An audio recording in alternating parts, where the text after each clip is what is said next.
महाड तालुक्यामध्ये गेल्या काही दिवसांपासून बिबट्यांचा वावर मोठ्या प्रमाणावर वाढला असून आता बिबट्याने आपला मोर्चा पाळीव प्राण्यांकडे वळवला आहे।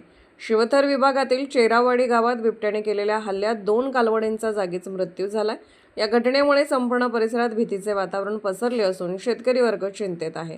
मिळालेल्या माहितीनुसार रविवार दिनांक 5 एप्रिल 2026 रोजी चेरावाडी येथील शेतकरी गणपत गायकवाड यांनी आपली गुरे नेहमीप्रमाणे सकाळी चरण्यासाठी सोडली होती।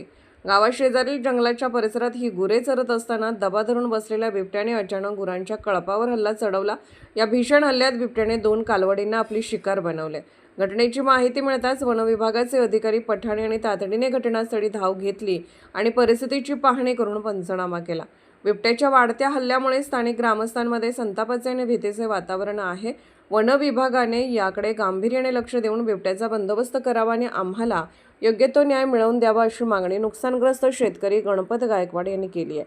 महाड तालुक्यातील विविध भागांमध्ये सध्या बिबट्याचा मुक्त संचार पाहायला मिळत आहे। अनेक ठिकाणी पाळीव प्राण्यांच्या शिकारीच्या घटना घडल्याने शेतात जाणेही कठीण झाले आहे। चेरावाडीतील ही घटना वस्तीच्या जवळ घडल्याने रात्रीच्या वेळी बाहेर पडणे आता धोक्याचे झाले आहे। वन विभागाने या भागात गस्त वाढवून पिंजरा लावावा अशी मागणी आता जोर धरू लागली आहे। जागृत महाराष्ट्र न्यूज, रामदास चव्हाण, महाड, रायगड।